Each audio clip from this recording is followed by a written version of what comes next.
And this is my very first chicken coop. This is actually my first flock of chickens. I have 6 hens and 1 rooster. I did have 7 hens, but unfortunately one didn't make it. But I just wanted to go ahead and show you my coop. I basically got this idea from searching around on the internet, and I got a lot of great ideas from Backyard Chickens. But this is a 4x8 coop, so it's 4 feet wide by 8 feet deep. And the run out here, I just finished that up this weekend. It is 20 feet from the coop, and it's also got about 4 feet underneath of the coop. So it's about a 24-foot by 8-foot deep chicken run. It's about 3 feet tall, and I do have it completely covered with chicken wire. Now on the sides I have the smaller type chicken wire, and then on the top and underneath of the coop itself I have kind of the lighter duty type stuff, and that's basically just to keep the chickens from getting out and from predators getting in. You can see that this backs right up to a field, which backs up to a forest line, and we do have raccoons and foxes and everything that come across this field, and I'm sure would love to have a taste of my birds. So I wanted to make sure I protected them and kept them inside. So anyway, I'll show you the coop. Like I said, it's 4 feet wide by 8 feet deep. Oh, I'll show you that latch. I just have a simple latch down here. I bought it at Lowe's. Most of this stuff for this project I bought at Lowe's, and I'll be honest, you know, I normally try to buy stuff, you know, off of Craigslist or yard sales or whatever, but I really wanted to get this done and get it started, so I just went ahead and bought everything, you know, retail price at Lowe's. I would say the entire project, all in all, probably cost me right around $500 for the whole coop, and so I don't know if that gives anybody a ballpark idea of what it costs to build one of these things. But basically on the inside here, I've got, you know, a few rafters going up.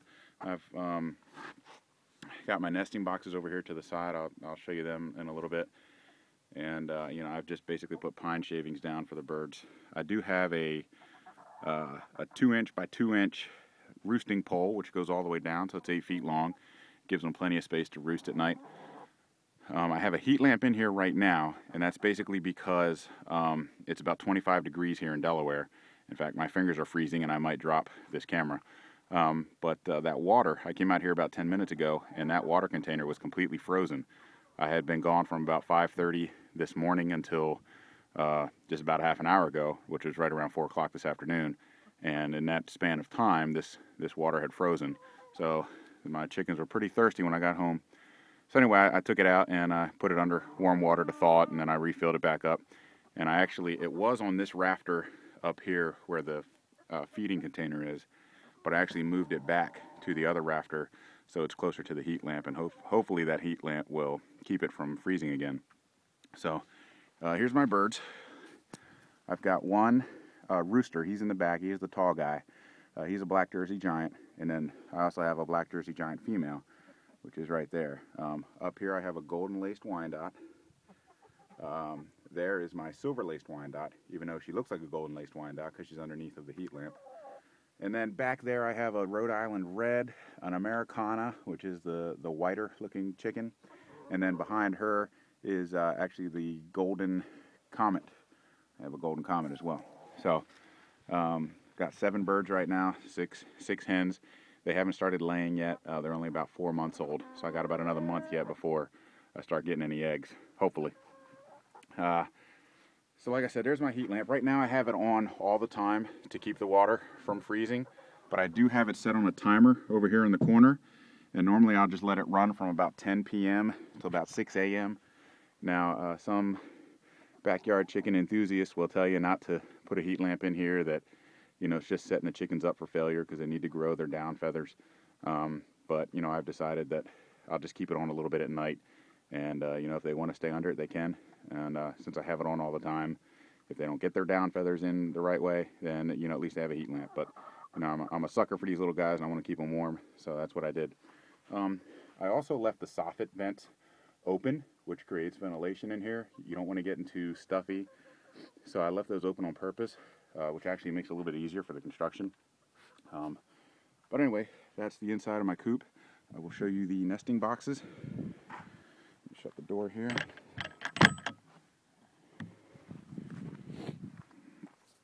Alright, I'm going to try to do this with a frozen hand. Like I said, it's about 25 degrees in Delaware today. But I just have a simple hook down here. Again, just, you know, simple piece of hardware that I bought at Lowe's, nothing fancy. And with that undone, I can go ahead and lift this up. I just have it on a couple hinges down on the ends, and it lifts up. And then up top, I actually have a hook on the roof, which I can hook it to keep it open while I reach in and gather my eggs, which of course there are none yet, but it's there for when my hens are ready to lay. So I'll go ahead and close this up. Some people just leave the lid as is without a latch, but I'm kind of picky about that kind of stuff. Not that I think the birds are strong enough to actually lift this lid and climb out, but also I just don't want anything climbing in.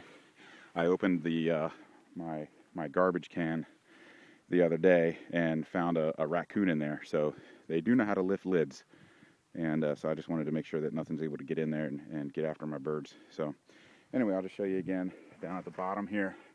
I've actually got that chicken wire going all the way around. The outside trim is just basically 1x4 or 1x3, you know, basic pine stock that I bought at Lowe's.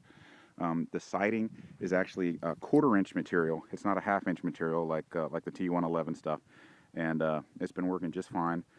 I did put a weather-resistant stain on the outside just to protect it from the rain and the moisture. And I did buy the shingles also. So I did not do the shingles properly up at the top here. I was about a row short, but I wasn't going to go buy a whole nother bundle of shingles. I just wanted to make sure it was watertight. So anyway, I'll go around here to the back side of the run. I'll show you the door to the run. You notice a couple pulleys here.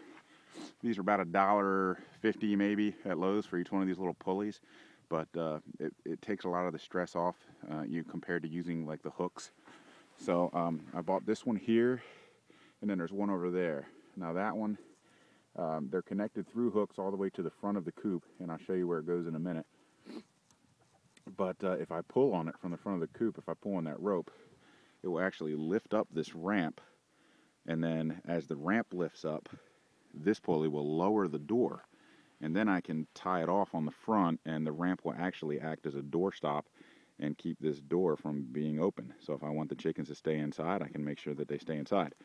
And one thing about this ramp is I did make it at first it was a shorter ramp. In fact, it was about half the size of this ramp. I just thought they needed a ramp. I didn't really think about the slope or anything. And it turns out that ramp was way too steep, and the chickens didn't want to go in or out of it. So I made this ramp quite a bit longer, and they haven't had any problem going up or down it since it's much more of a gradual slope. I also made the steps on it a little bit thinner. The ones I had on the original ramp were really wide, and they had trouble getting their feet around it. So just something to keep in mind. I was really scared that they wouldn't use the ramp, and I didn't make an access door to this run for me to get in here to actually lift them into the coop manually.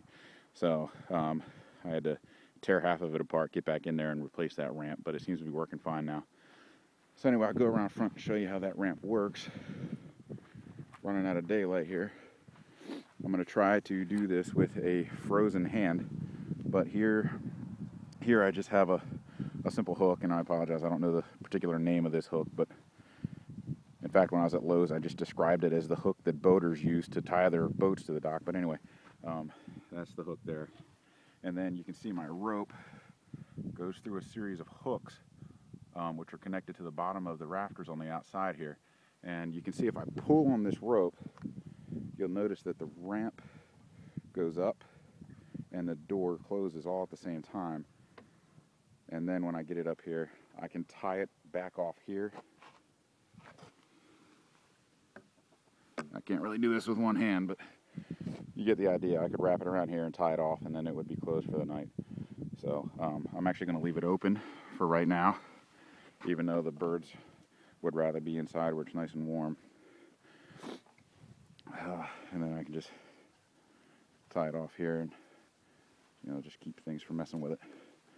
So anyway, that's my coop, and like I said, I'm open to any suggestions, or if anybody has any questions, if they would like to mimic it or ask me anything about, you know, what I use to build it with. Everything out here is just treated treated lumber. It's held up by 4x4 posts in the ground, and then it's just basic framing on the inside, keeping everything together. So, feel free to shoot me any questions, and I hope you enjoyed my coop. Thanks a lot. Bye.